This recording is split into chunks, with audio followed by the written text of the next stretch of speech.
Cooperation is a very tricky joint process, and in this video, I will be discussing how we are tilted between the tyranny and slavery. I will be discussing the problem of cooperation that arises due to limitations of our agencies, due to their distance and separations. So let's start with agencies in the first place.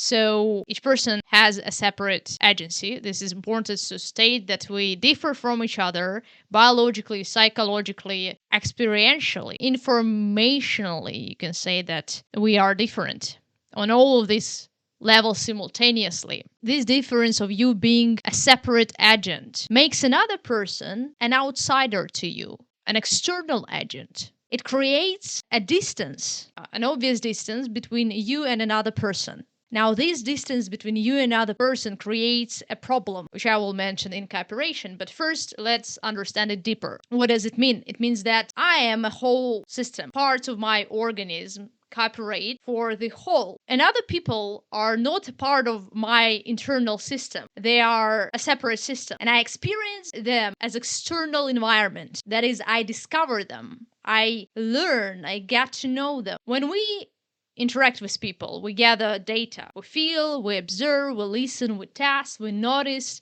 stable patterns, and we learn from them. We basically gather the information about them as we interact with them, right? So after we have experienced them, let's say, we can build predictions about others. We can project our experience and guess what they experience. We can guess what they would think. We can guess what they would feel. We can project our experience of what emotions mean, what follows after a certain emotion, what follows after a certain action, what affect a certain cause produces, and we can guess what it would produce the next time. We don't directly know and feel them.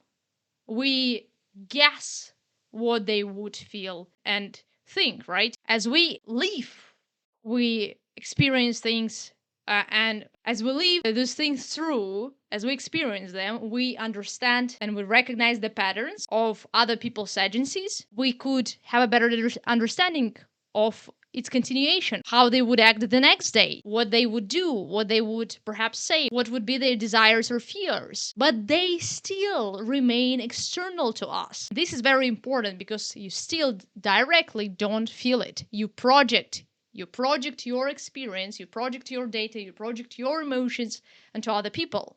And this creates a problem because a private perception is not directly experienced. This means you can never directly experience their motives. You infer them from behavior, words, again, patterns and consequences. And there is always a deep distance between you and another person. Now, cooperation, on the other hand, requires unity. If there is no unified rule to select the course of action, each person would act in accordance with his own logic.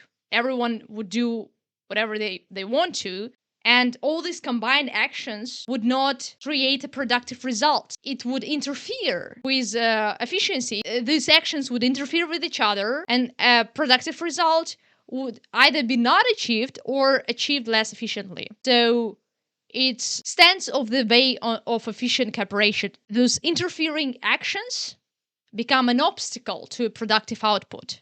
So you don't want to have interfering actions. If you cooperate with someone, if you do something together, you want to do it jointly, you want to be one system. What would that mean? It would mean that both of you are parts that act towards a whole, a one whole. Within one system, parts jointly operate for a whole, and a unified output, right? They don't interfere with each other.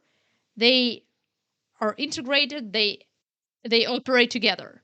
Cooperation requires us to act under a shared rule to select for compatible actions. If someone has to choose what course of action would be taken, then the question is, who gets to choose what we do?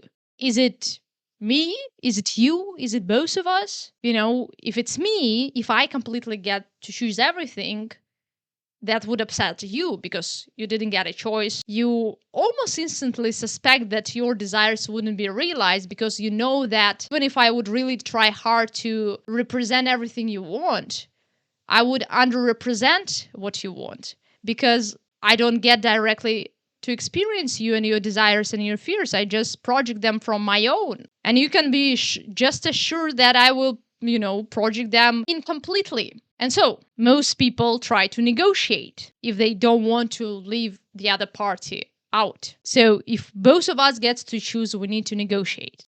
If I get to choose, then you abide by my agency. You abide by my rules, and vice versa if you get to choose things. The problem of it being just me or just you is that the closest perception to my agency is my own. The closest interest to my agency is my own. The closest understanding to my agency is mine, and it's not yours. And so this is a problem for you. Obviously, you don't want me to miss something out. And not only I can misrepresent what you want, it's also that you don't experience me directly. So you don't know fully what I want to do and my motivations. You don't understand me fully. I partly remain a mystery to you. And so not only I miss to include your interest and desire at hand, but you grow suspicion towards me because, well, you don't know me as well in my motives, and you have all reasons to be suspicious. And so you can't experience me directly, and I'm failing, obviously, to get you something what you would want. I fail to include you, and so the distance between us grows. As I fail to be considerate, you growing more suspicious, more resentful, and more miserable. As you follow the map you don't own and can verify, if you follow the things that you can wholly understand, wholly agree with, you have less control, you have less choice, your agency weakens, and eventually it rebels. And so we have a history full with stories of tyrants and slaves. And we have it for a reason, because there is a constant pull of the leveler who gets to choose what, right? And we know that in tyranny, there is a domination of one agency above others. Tyranny is actually damaging both for tyrant and a slave. Even more so, it is definitely deconstructive for the cooperation. It breaks the cooperation in the long term. It destroys it because no system can function properly and productively if its joint parts don't actually coordinate jointly. And you can't coordinate jointly if you're inconsiderate, if you're missing the information you otherwise would need to include. So eventually tyranny collapses by its own burden, with the tyrant growing more and more ignorant and corrupt of the other party, which he fails to integrate and consider and represent properly. He fails to enhance his perception. He fails to enhance standing of the system he has.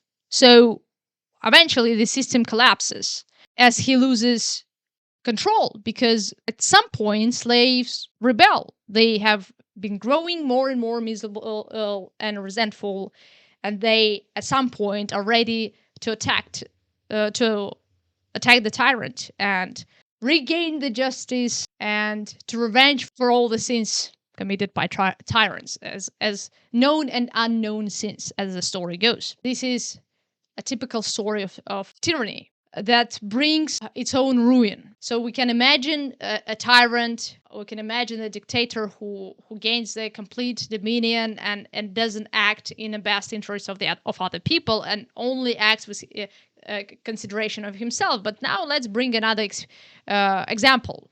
Let's imagine that someone actually intends your well-being.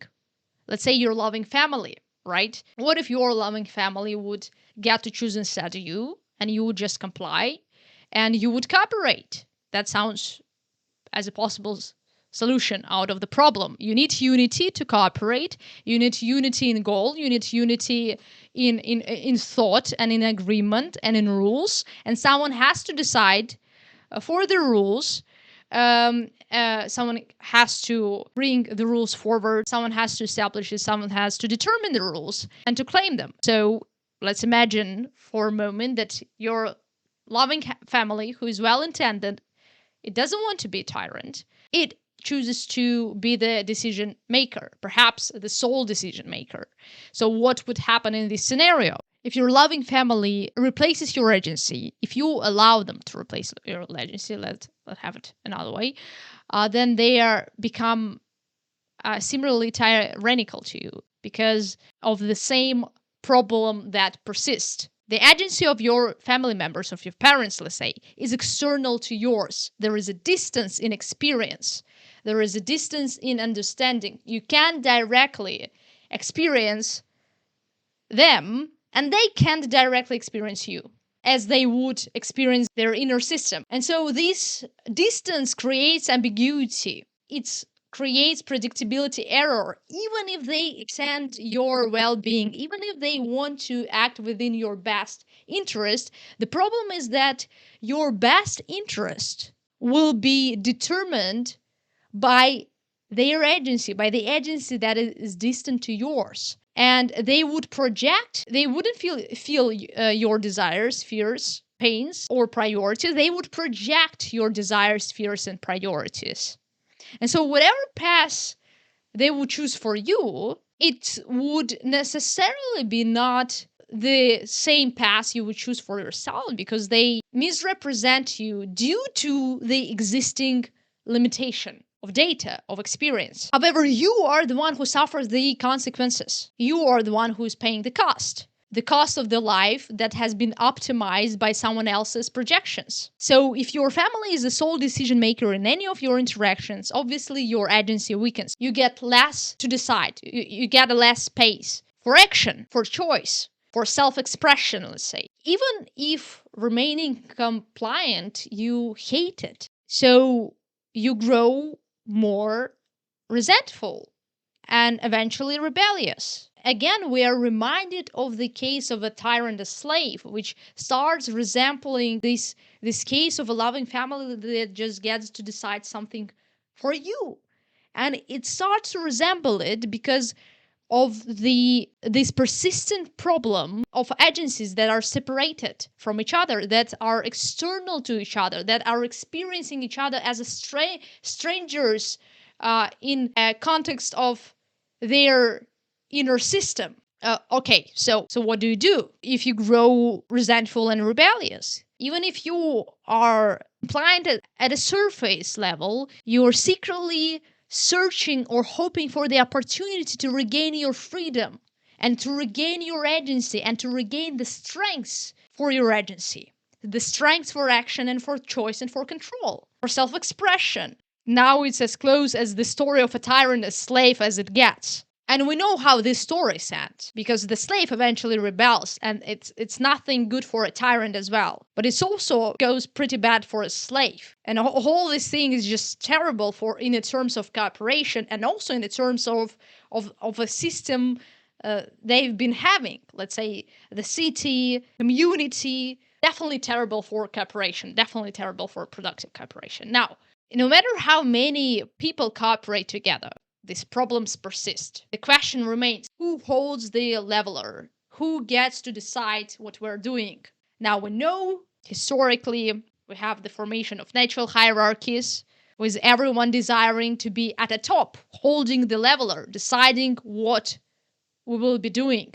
And we know that competition game arises, right? Competition for the power and control.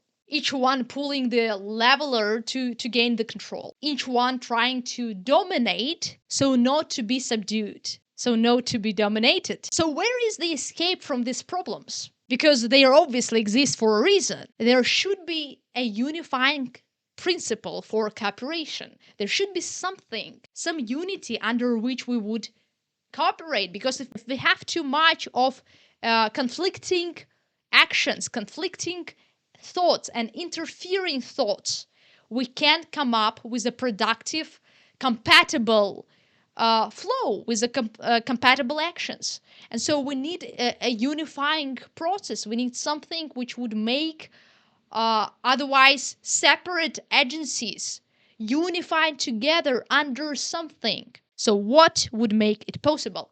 And now let's talk about negotiation. So, let's consider another scenario. Imagine yourself building a relationship with someone you love. Now, as oftentimes happens, you still face the same problem.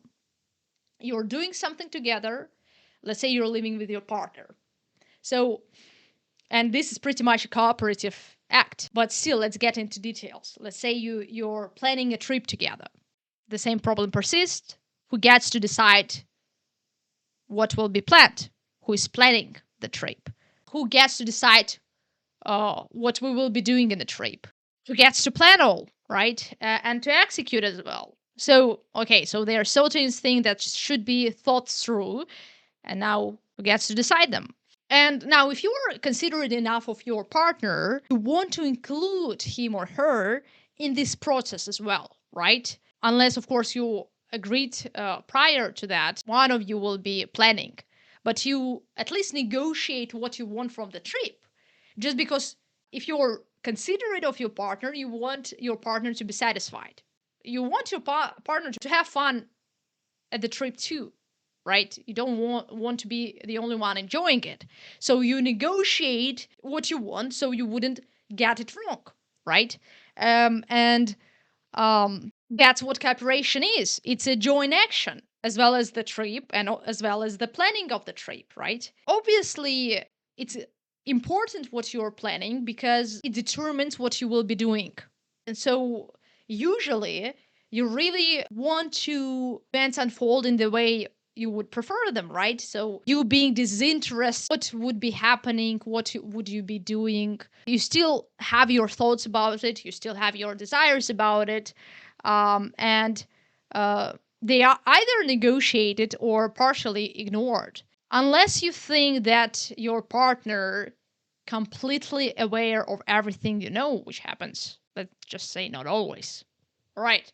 So you're selecting among a great variety of possibilities. And how do you make sure you select what your partner would want to, or what your partner would select too? And you do it through negotiation. Let's talk a little bit about how you don't want negotiation to be a war for control and power. If you have any sense, you don't want your household, your family to be a place or of war for power control or the leveler. But those questions remains: who gets to decide and who gets to choose, and in accordance with whose will, with whose desires, the actions will be performed. Now, the best way, the most considerate way we know is negotiation.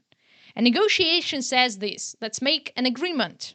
I let you know what I want, and you let me know what you want, so we could reach a consensus, so both of us would be satisfied. And negotiation can be different from a power fight if you actually want your partner to be satisfied with the choices made. You're loving and considerate enough to acknowledge his or her agency, to acknowledge your partner's inner world and include it. Hopefully, it is exactly what you love your partner for. So, hopefully, you want to see more of it, not less of it, right? So, hopefully, you give a space to your partner's agency, to his or her preference, and you're not making it a hunger game. You don't make it a fight for the power and control, because you want to see more of your partner's self-expression and not less of it, right? However, though it sounds good, negotiation still faces the same problem. That is the problem of non-existing balance, because no one is there actually to draw a line between what is acceptable and what is not, what is considerable, like what is considered acceptable actually varies for both of you, because you experience what is acceptable in one way, you understand by acceptable one things, and the other person experience what is acceptable in another way, and he also has a different understanding of what is acceptable. His or her experiences differ from yours. His or her understanding has different lenses from yours, and so the same problem persists. There is a distance between you your agency and the other agency. That's why basically your partner can be frustrated with you not communicating something through, while you think that you, let's say, have communicated it with her actually, and you already have decided upon it, right? So because maybe you have one understanding of what it means to communicate something through, and you have a different understanding of what is acceptable. Another problem of negotiation is that it assumes each party knows what it wants. Now, while this can simply not be the case, we don't always know what we want. It's not always as obvious to us. Sometimes we doubt, sometimes we get it wrong, sometimes we think we want one thing, but our unconscious motivations are different. So, what do? Negotiation assumes you tell me what you want, and I tell you what I want, and we reach a consensus and we agree. What do? You still have to be united to cooperate. How do you make it possible? That's not that hard. Mature people know well enough that being unsure, doubting, is not a problem, but not being honest about being unsure can be. So it's not as much a problem if you are being honest and you bring that honesty to the table of negotiation. So now we start to speak about the principles which make negotiation functionally possible. We'll talk about the principles that are necessary for an actual negotiation, not just a power leveler where each party tries to take its piece and like to get as much as he can without another person being satisfied. So an actual negotiation when we actually try to reach a consensus and to leave the other party satisfied in as much as possible. All right. So we know in honesty to be such a bridge between agencies that allows us to reduce this barrier of misunderstanding. Honesty allows to reduce the ever-present distance. We don't know them. They are strangers. We are discovering them. We keep discovering them as they change as well. And so honesty allows us to open up for each other and to build an understanding of each other more. We can communicate. Now we can communicate. Now we can signal our desires. Of course, we can signal them performatively, we can signal them wrongly, we can manipulate with the signals, but we also can do it honestly. And if we do it honestly, we can actually get what the other person wants if he would show it to us properly, right? And also we could get if the other person is unsure about what he wants. And this allows, otherwise, with the example I have brought before, tyrannical parents to say, well, we never intended it for your bad. We actually wanted the best for you. So let's bring an example of a tyrannical family, tyrannical parents. It allows tyrannical parents to say, we never intended it for your bad, wanted the best for you. And it allows otherwise enslaved child to overcome the suspicion and distance and to take on the agency and stop being resentful. It allows partners to negotiate what is acceptable and why or why not, and what could be done with it as well. Not only one person, but all parties would be satisfied. So honesty is this bridge between agencies that allows to reduce this distance. Courage is an ability to act as needed despite the pain and fear. It is needed because a timid agency can't express itself, and there are an infinite amount of reasons for that. And there's never a shortage of these reasons, never a shortage of reasons to be afraid of doing so, of expressing your own agency, because self expression is always costly. So the alternative to it could be to hide and to suppress your agency, to hide and suppress your desires, to hide and suppress your thoughts. This, however, obviously is costly too. But it is not always the matter of cost. It's not always the matter of which cost is more preferable for you. Sometimes it is about the strength of your will to choose what you want and to have strength to act in accordance with what you want to choose, to stay for your choice, to stay the ground. Because, in the world full of external forces and external agencies, You have to fight to stand strong. You have to claim what you want. You have to express it. You have to communicate it. You have to negotiate it. When you stay timid and refuse to act, you pay the price with your own agency, not having a life of its own. Courage also allows you to negotiate. Now, being able to stay strong and honest, it's great, but we can imagine an honest and cruel person who is honest about his self-centeredness. We can imagine that he is open about being tyrannical, cruel, and over dominating. He claims what he wants and doesn't look at the claim of the others. He makes an exemption of himself. He grabs all what he can, what his strengths allows to, until one day, poor and overlooked and enslaved agency, which he tyrannized, stand up for itself because it can't bear no more, because the death becomes more preferable than to continue living like that under this enslavement or under these tyrannical relationships. They have had enough. They grew resentful and rebellious slowly and silently, but now they are ready to risk liberating themselves. And so slaves overthrow a tyrant. Back to the story, back to the same problem. Tyranny lacks conditions for efficiency, and it results in eventual system paralysis, in eventual collapse. Tyrannical relationships are doomed to be ruined because prisons are not a place of flourishing. I have been mentioning this principle that are necessary to be followed, to be in place, to be abided by. So negotiation could be functionable. So tyranny and slavery would not arise. Now, I have mentioned honesty, I have mentioned courage, and let's also add the consideration of thy neighbor, because well, this is a principle of intending the best for the other person as you intend for yourself. This is the principle of love in a higher sense, not in a sense reduced to sexual desire.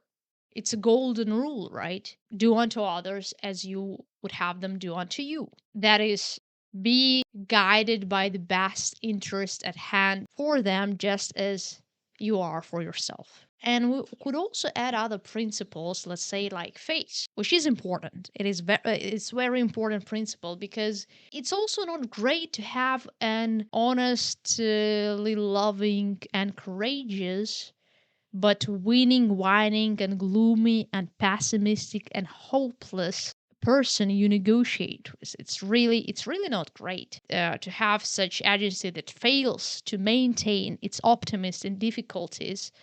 um, is not helpful for cooperation, for productive cooperation, especially long terms, especially in the circumstances of difficulties and hardships, in the circumstances of crisis.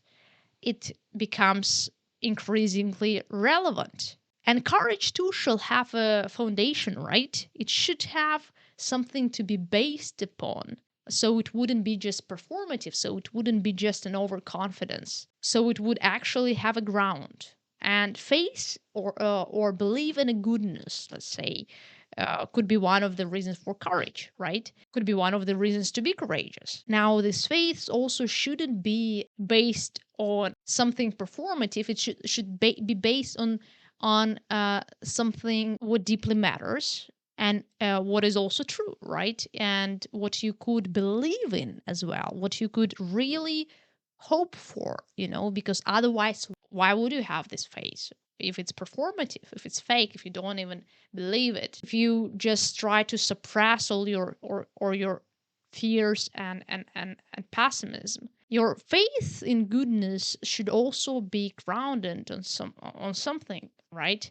Otherwise, why have it? But you still want to have an agency, trusting in this goodness enough to be able to find the treasures in the ugliest pit, in the ugliest of situations, that would be able to maintain the faith in goodness, the faith in something positive, in the positive outcome. So it would be able to build cooperation, so it would be able to negotiate with you and not to tilt instantly to domination tactic and strategy when it's pressed, when it's uncomfortable, when it's in pain, and when it's in fear. You want to have courage and you do want to have love, but if an agency is hopeless, it loses this ability to have a courage. It loses this strength for love. So you do want to have this faith in something good, right? So there could be a cooperation, negotiation without domination in the hardest of circumstances. So you do want to have this faith, and you want it to be actual, it to be so, because why otherwise to have it for a long-term strategy? And the question remains, what could actually make you believe in something so in goodness, is something so great. And so now I will talk about the new example of a marriage vows, uh, and their role, and why in marriage their vows between not only two people but also between two people and God. So the role of this goodness. Okay, so I have mentioned the principles that should be considered, that people should be abided by, so negotiation would be functionable, and so it would be an actual negotiation and not just a competition for power and a leveler pooling. Those principles, if followed, give space, they allow for this efficient cooperation that happens through an open, honest, and sincere negotiation. It's not reduced to a power game, because it invites members to mutual growth, and it cherishes this mutual growth. Because remember, just as an example with partners, you're also satisfied when another partner is satisfied. You're enjoying their agency, you're enjoying their growth as well. So you're inviting them into whatever you do to build it with you under the mentioned principles. Or this principle, and we could add more to them, add humility, let's say, which is something like honesty about your limitations. But we could add more and more of these principles. But that's why I will talk about God as well, because these principles are crucially important for cooperation. Now, these principles can be viewed as constraints, because they literally are. They are constraining the chaos of infinite possibilities into a specified, narrowed field of certain opportunities. Maybe not so certain, but of a narrowed field of opportunities. So these constraints, they allow for a path where trust, vulnerability, a long-term relationships can be possible. If you abide by those constraints, they make this certain possibility to be, right? In marriage, we can see two people who are willingly binding themselves to those higher principles. They bind themselves under God, who is the highest. So God is the highest. God is the highest ideal. God is embodiment of the highest principles. He is the highest judge, right? So he is embodiment of all these highest principles. And so two people in marriage, they bind themselves under God, under those principles. Why do they do that? They establish authority, and they establish authority not of their own narrowed agencies. Why should there be a presence of God? Why to have a God involved in this? Because the question remains, what agency takes the leveler? What agency becomes, under what agencies do your action, does your marriage unite? Because it should unite under something. Otherwise, it will be conflicting and interfering. So under whom does it unite actually? Those before each other and before God establish God's authority in marriage. So they establish authority and not of their narrowed agencies, but an authority of the most noble, admirable, loving, righteous goodness itself. So it's an establishment of authority of the highest ideal, of the highest principle, actually of an embodiment of all the highest principles which you could think of, because again we haven't added all this that which could be. There could be many endless important, like empathy and all the other words. So right, so God is the highest principle. Why choose God to establish your unity? Because only the highest court of appeal is worthy to be chosen for the longest term cooperation and commitment. Only the most worthiest. Well, this is longest term. This is like your whole life. You want to make sure that you abide by the highest, the most highest, and not the lowest. So you choose to abide by most highest principles that you don't even fully comprehend. You're still discovering them as you live. You're still learning about it, and you still choose to abide by the highest principles, to be both willingly and voluntarily. You're abiding yourself to be united under this highest principles, under this highest reference of authority, the only worthy authority. Make it clear this principle should be established so negotiation would be possible. Otherwise, relationship tilt towards a power game. Now, when both people abide by this principle, a relationship can remain productive and trustworthy. They can ensure growth of both parties and their maximum interest, even the one they are not aware of, right? Because you're not fully aware what you want, nor you fully aware of what you need. So, but if you would only act within your maximum well-intended capacity, what would it be like? Maybe it would be something better than to act by the lowest, to act with a self-centered and reduced, like selfish motives, self-reduced motives and desires, to act in accordance with mood and short-term emotions. Well, maybe that would be worse. Maybe that wouldn't be a best long-term strategy.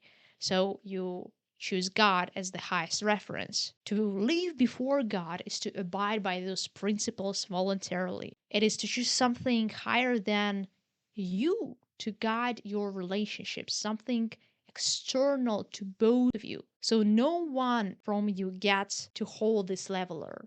So it is something external, and not just something, but the most worthy authority, which is beyond your comprehension. But it's also good because you don't want it to be limited. You don't precisely know what is good for you and how well you can progress. So you want to choose the highest possibility. After all, you choose it for your life. So you choose God. This is pretty much a good choice. It's better than to choose you, especially your current you, because you will, well, hopefully you will progress. Maybe not, but the current you will be changed. But God is the highest under which both of you could abide, right?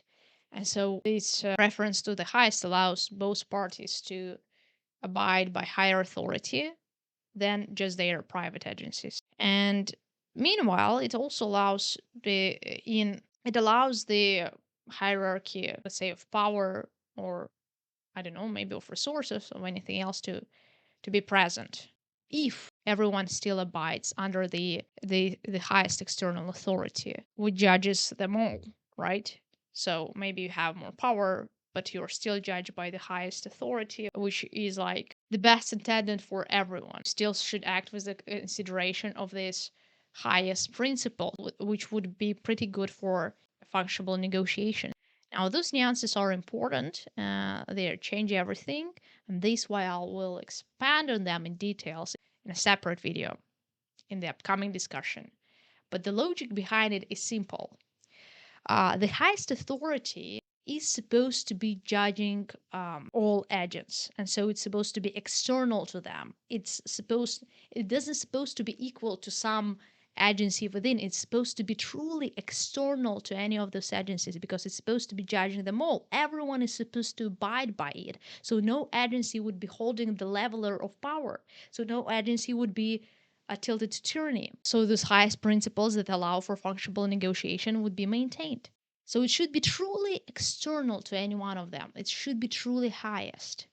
Otherwise, any one agency, any one person can claim to act in accordance with the highest while reducing it to its own interests. The problem of the false highest is this: who can claim it?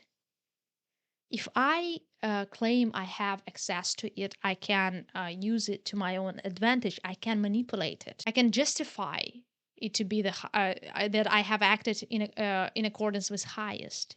If I get a control of it, if I get to choose what is the highest, if I get it under myself, it would be a small local understanding of the highest, but it wouldn't be the truly highest because the truly highest is irreducible. It's so great that I cannot be full understanding of it. I can grab it and it's external to me. But the fake highest, the false highest, the ideal could be small enough so I could claim to know it and I could claim to act in accordance with its will, and then I can manipulate. Then I can get a hold of leveler, this control, choosing, uh, being the one who decides, uh, again, what to do, claiming that I'm acting in accordance with the highest principle, but just establishing my own um, agency, just establishing my private desires, and becoming a tyrant with all the mentioned consequences, terrible consequences, both for me and for you, for everyone, for the tyrant, for the slave. Tyranny is not a wise strategy for a long-term productive cooperation. And so, while this question should be addressed, otherwise ignorance, self-deceit, and hypocrisy would give rise to the worst kind of tyranny. And it's the kind of tyranny that claims to act in accordance with the highest authority, that actually acts from its own agency, but it claims to act on the will of highest authority, claims to act